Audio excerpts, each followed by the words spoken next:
प्यारे दोस्तों नमस्ते। आज की हमारी इस वीडियो में हम आपके लिए शुक्रवार संतोषी माता की कथा लेकर आए हैं, तो कथा को पूरा जरूर सुने। एक समय की बात है, एक बुढ़िया के 7 बेटे थे, जिनमें से 6 कमाते थे और एक ना कमाने वाला था। वो बुढ़िया उन 6 बेटों को तो अच्छा खाना बनाकर खिलाती और 7वें बेटे को उन 6 बेटों का बचा हुआ रूखा सूखा खाना खिलाती। और वो बोला बाला अपनी माँ की इस चालाकी को समझ नहीं पाता था। एक दिन वो अपनी पत्नी से बोला, मेरी माँ मुझे बहुत प्यार करती है। यह बात सुनकर उसकी पत्नी बोली, वो तुम्हें सबका बचा हुआ खाना खिलाती है। इस बात पर उसे विश्वास नहीं हुआ। एक दिन वो छुपकर देखता है कि माँ अपने 6 बेटों को बड़े प्यार से कई प्रकार के व्यंजन बनाकर बड़े प्रेम से खिला रही हैं। जब वो 6 खाना खाकर उठ गए, तब माँ ने उनकी थालियों से जूठन इकट्ठी करी और उस जूठन को अपने ना कमाने वाले बेटे के लिए थाली में परोस कर रख दी।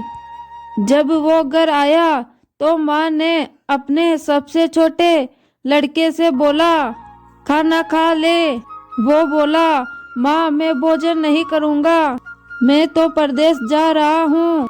माँ बोली, कल जाता आज ही चला जा। ऐसा सुनते ही वो घर से निकल गया और गौशाला में पहुंचा, जहां उसकी पत्नी गोबर के उबले बना रही थी। अपनी पत्नी के पास गया और बोला, मैं परदेश जा रहा हूँ, कुछ समय के बाद आऊँगा।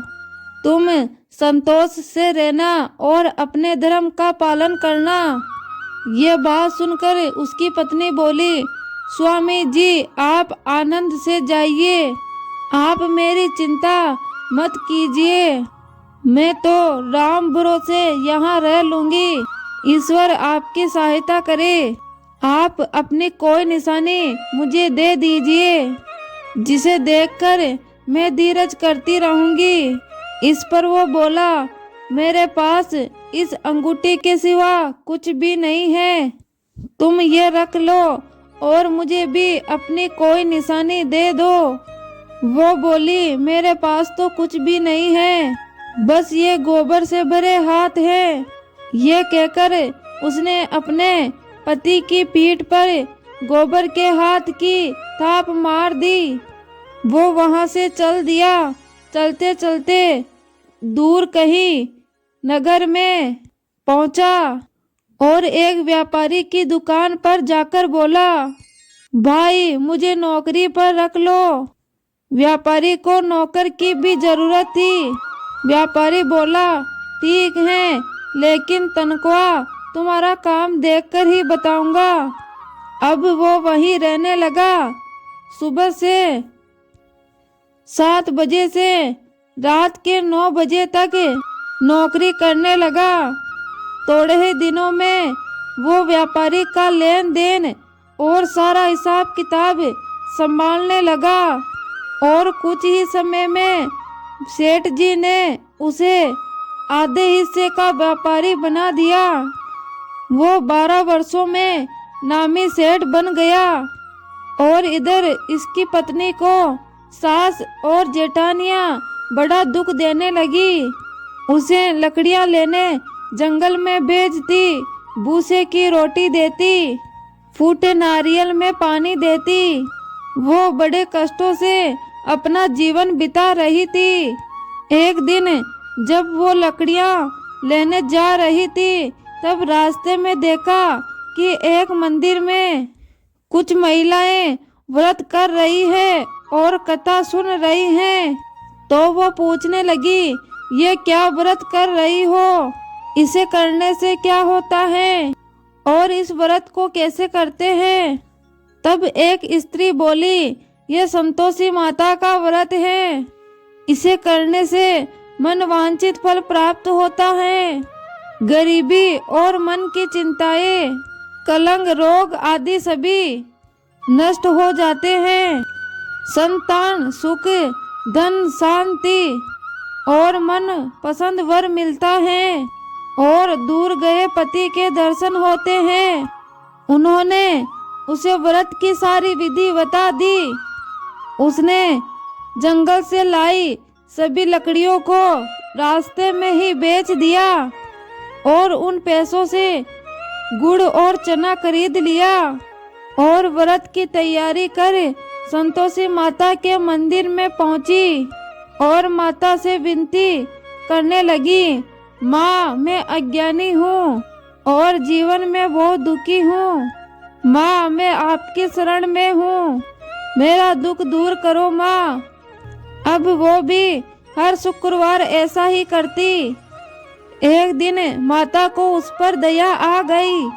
एक शुक्रवार उसके पति का पत्र आया और अगले शुक्रवार पति का भेजा धन उसे मिला। अब वो माता के मंदिर में गई और माता के चरणों में गिरकर रोने लगी। बोली, माँ, मैंने पैसे कब मांगे थे? मुझे तो अपना सुहाग चाहिए। मैं तो अपने स्वामी के दर्शन और सेवा करना मांगती हूँ। तब संतोषी माता ने प्रसन्न होकर कहा, जा बेटी, तेरा वर जल्दी ही घर आएगा।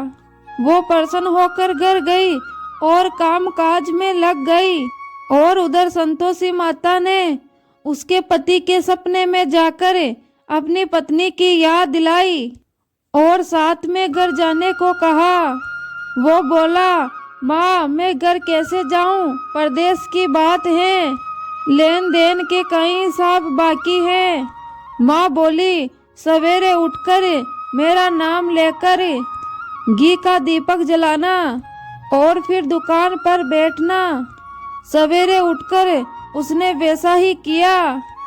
देखते ही देखते सारा लेन देन साफ हो गया और धन का ढेर लग गया। अब वो खुश होकर घर की ओर रवाना हो गया। उधर उसकी पत्नी रोज लकड़ियां लेने जाती और संतोषी माता की पूजा अर्चना करती। एक दिन वो बोली, माँ, आज ये धूल कैसे उड़ रही है? माँ बोली, बेटी, तेरा पति आ रहा है। तू अब लकड़ियों के 3 ढेर बना, एक नदी के किनारे रख और एक यहाँ रख दे और तीसरा अपने सर पर रख ले। तेरे पति के दिल में इस लकड़ी के गट्टर को देखकर मोह पैदा होगा और घर जाकर आवाज लगाना, सासू जी, लकड़ियों का गट्टर लो, भूसे की रोटी दो और फूटे नारियल में पानी दो। आज मेहमान कौन आया है? उसने वैसा ही किया। घर गई, आंगन में लकड़ियों का गट्टर रखकर बोली, सासू जी, लकड़ियों का गट्टर लो, भूसे की रोटी दो और फूटे नारियल में पानी दो। आज मेहमान कौन आया है? ये सुनकर सास दौड़ी दौड़ी बाहर आई और अपने कष्टों को भुलाने के लिए कहने लगी, बेटी, तेरा पति आया है, आ, मीठे भात का भोजन कर, गहने और कपड़े पहन। इतने में उसका पति बाहर आया और उसके हाथ में अपनी दी अंगूठी देखकर माँ से पूछने लगा, माँ, ये कौन है? माँ बोली, बेटा, ये तेरी बहू है। पूरे 12 वर्ष हो गए ये दिन भर घूमती फिरती हैं, कोई काम काज भी नहीं करती, तुझे देखकर नखरे कर रही हैं। वो बोला, माँ, मैंने तुझे और इसे दोनों को देख लिया है। अब मुझे दूसरे घर की चाबियां दे दो, अब मैं उसमें रहूंगा। माँ बोली, ठीक है, जैसी तेरी मर्जी। और माँ ने चाबियों का गुच्छा पटक दिया। बेटे ने अब अपना सामान दूसरे घर में रख दिया। देखते ही देखते उसके राजा के समान टाट फाट हो गए। अगला शुक्रवार आया। वो अपने पति से बोली, मुझे संतोषी माता के व्रत का उद्यापन करना है। वो बोला, खुशी से करो। वो तैयारियों में लग गई। उसने जेठ के लड़कों को जिमने बुलाया। पीछे से जेठानियों ने बच्चों को सिखा दिया, तुम खाने के बाद खटाई मांगना, जिससे उसका उद्यापन पूरा ना हो। बच्चों ने जीमते ही खटाई मांगी। वो बोली, नहीं नहीं, मैं खटाई नहीं दे सकती, यह संतोषी माता का प्रसाद है। बच्चे बोले, फिर पैसे दे दो। बोली बाली समझ नहीं सकी और उन बच्चों को पैसे दे दिए। वो बच्चे उन पैसों से खटाई लेकर खाने लगे।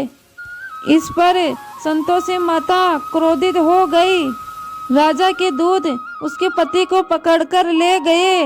वो बेचारी रोती हुई माता के मंदिर में गई और बोली, माता ये क्या किया?